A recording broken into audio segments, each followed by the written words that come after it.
Welcome back to Pratik Academy.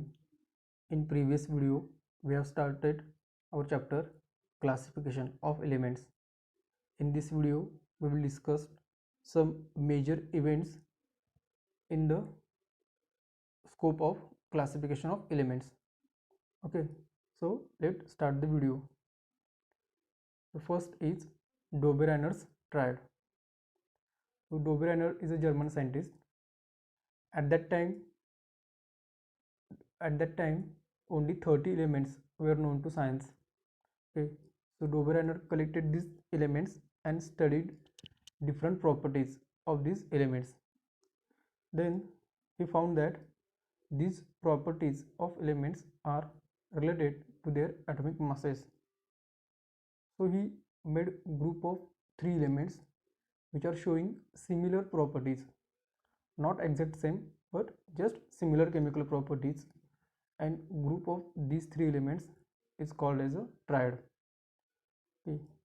Then we found that if we arrange these 3 elements in a triad with increasing order of atomic mass, then atomic mass of middle element was approximately equal to mean of atomic mass of remaining 2 elements in that triad.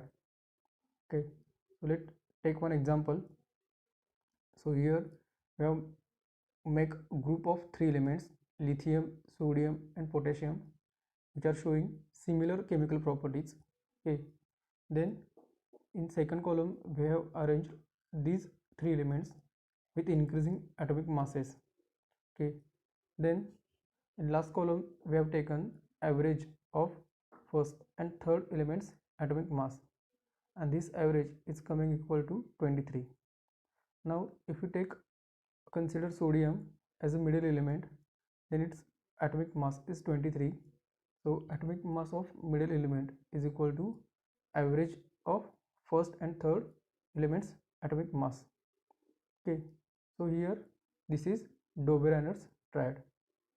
In the same way, Dobereiner gives another triads, for example lithium, sodium, potassium, then calcium, strontium, barium, then chlorine, barium, iodine.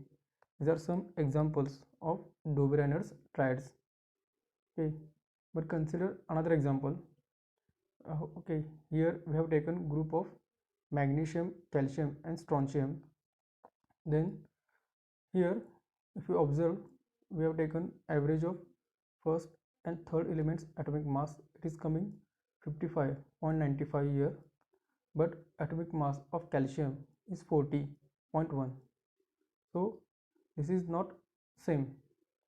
Okay, so this is not Dobereiner's triad. So this is major disadvantage of this theory, that all the known elements at that time could not be classified into Dobereiner's triad. So this is first major event regarding classification of elements. So we will see next event regarding classification of elements, that is Newland's law of octaves. Okay, Newland is an English scientist. At that time there were 56 elements were known to science. Okay, so again here Newland collected these elements and studied different properties. Then he arranged elements known at that time in increasing order of their atomic masses, and it started with lightest element as hydrogen and ended up with element thorium. Okay, so this is the table where he make arrangement of different elements. Okay, then he makes some observations. Okay, then according to his observation, he found that sodium and lithium are having similar chemical properties.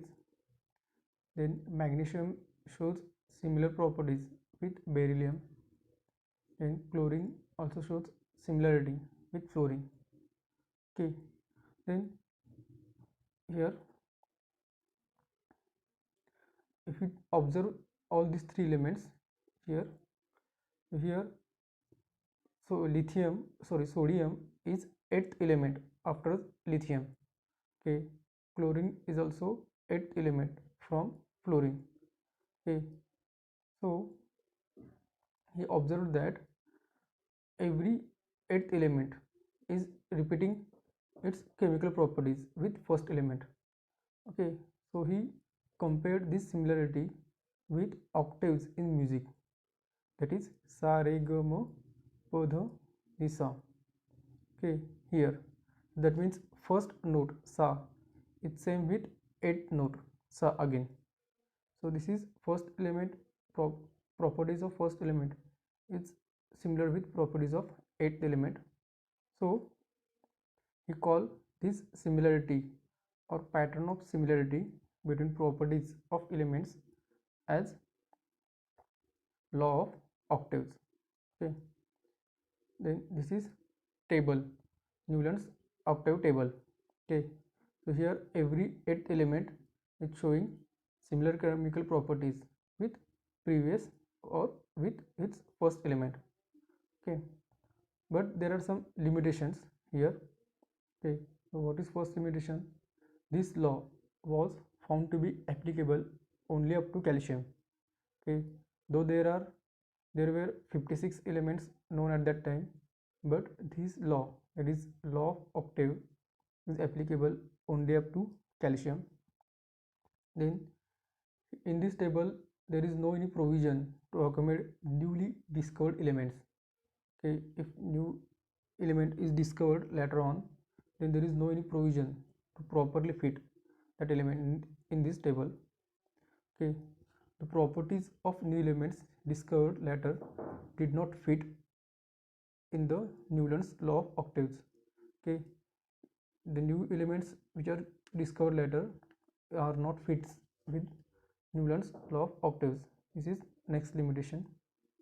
Okay, next is Newland placed two elements each in same boxes to accommodate all known elements in that time. For example, cobalt and nickel. Okay, so this is one adjustment. There is no any reason given for that. Okay, then he placed some elements with different properties under same note in the octave.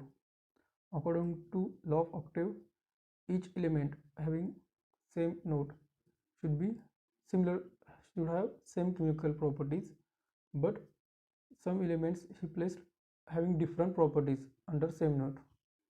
For example, cobalt and nickel both are metals showing electropositivity, but they are placed in highly electronegative halogen elements. Okay, another example, ferrous is a metal which is placed along with oxygen and sulfur. So these are major limitation in case of Newland's octave table. Okay, so in this way we have discussed two major events, that is Dobereiner triads and Newland's law of octaves in regarding classification of elements. So next part is Mendeleev's periodic table that we will discuss in our next video. If you like this video, please share this video with your friends and subscribe our channel.